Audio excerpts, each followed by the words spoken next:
aller dans le livre de Nombres, on va lire une histoire, là où l'Éternel avait demandé à Moïse d'envoyer des hommes pour aller à Canaan, pour aller explorer le territoire, etc. Vous vous souvenez de cette histoire?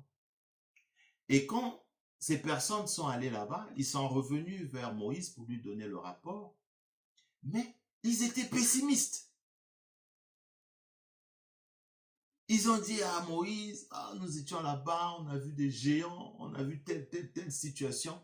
Donc, ils n'avaient pas la foi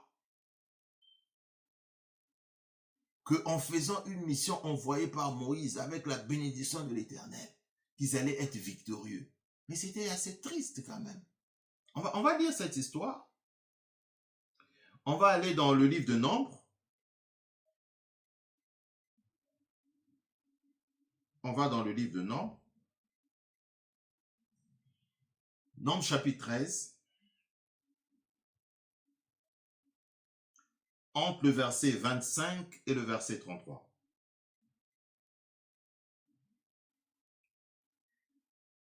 Nombre 13, entre le verset 25 et le verset 33, nous lisons la parole au nom de notre Seigneur Jésus-Christ. Ils firent de retour de l'exploration du pays au bout de 40 jours. À leur arrivée, ils se rendirent auprès de Moïse et d'Aaron et de toute l'assemblée des enfants d'Israël à Kadès, dans le désert de Paran. Ils firent un rapport ainsi qu'à toute l'assemblée, et ils leur montèrent les fruits du pays. Verset 27. Voici qu'ils racontèrent à Moïse, donc ils donnaient le compte rendu à Moïse. Nous sommes allés dans le pays où tu nous as envoyés. À la vérité, c'était un pays où coule le lait et le miel. Bon, ils reconnaissent quand même que c'est un pays où coule le lait et le miel. Et en voici les fruits. Ils disent mais. Vous voyez, le pessimiste. Mais le peuple qui habite ce pays est puissant. La peur est rentrée. Donc ils disent à Moïse, nous sommes allés là-bas. On a vu. C'est vraiment le pays où il y a le lait et le miel. Mais. Et les enfants de Dieu ont toujours le mais. Non, on doit enlever ça. On doit être optimiste. Avec la parole du Seigneur Jésus-Christ, nous avons la victoire. Donc là, ils avaient la peur déjà. Ils disent, mais le peuple qui habite ce pays est puissant. Les villes sont fortifiées, très grandes. Nous y avons vu des enfants d'Anak. Donc ils ont eu peur.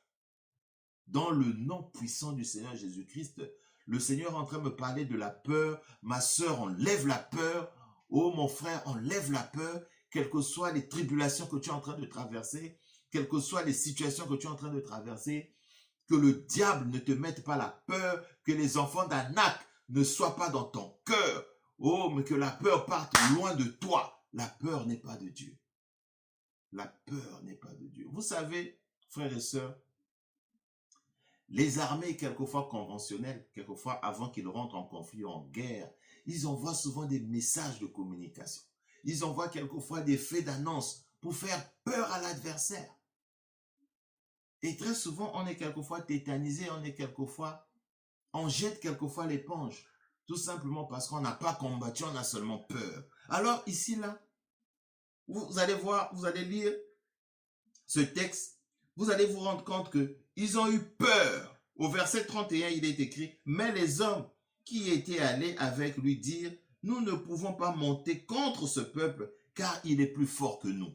C'est une histoire assez curieuse, un peu triste, le verset 31. Mais les hommes qui étaient allés avec lui dirent, nous ne pouvons pas monter. Pourquoi vous pensez que vous ne pouvez pas? Pourquoi tu penses que tu ne peux pas, ma soeur? Pourquoi tu penses que tu ne peux pas, mon frère? Oui, je suis en train de te dire aujourd'hui que malgré la situation que tu es en train de traverser, tu vas avoir la restauration dans le nom puissant du Seigneur Jésus-Christ, mais tu dois enlever la peur dans ta vie. La peur doit partir. Parce que tu es plus que vainqueur dans le nom puissant de notre Seigneur Jésus-Christ. Dans le nom puissant de notre Seigneur Jésus-Christ. Dans le nom puissant de notre Seigneur Jésus-Christ.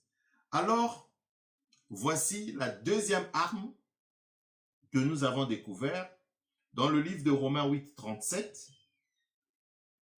et dans le livre de 2 Corinthiens 5, verset 7 Et j'ai conclu cela par cette illustration dans le livre de Nombre 13, entre le verset 25 et 31, où vous comprenez que la peur peut faire de telle sorte que la manifestation de Dieu ne se fasse pas dans votre situation, dans votre marche chrétienne. Parce que vous avez peur. On doit bannir la peur en face d'une situation sombre. Dieu est avec nous.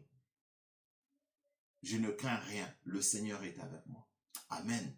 Et je veux que ça soit votre partage dans le nom puissant du Seigneur Jésus-Christ.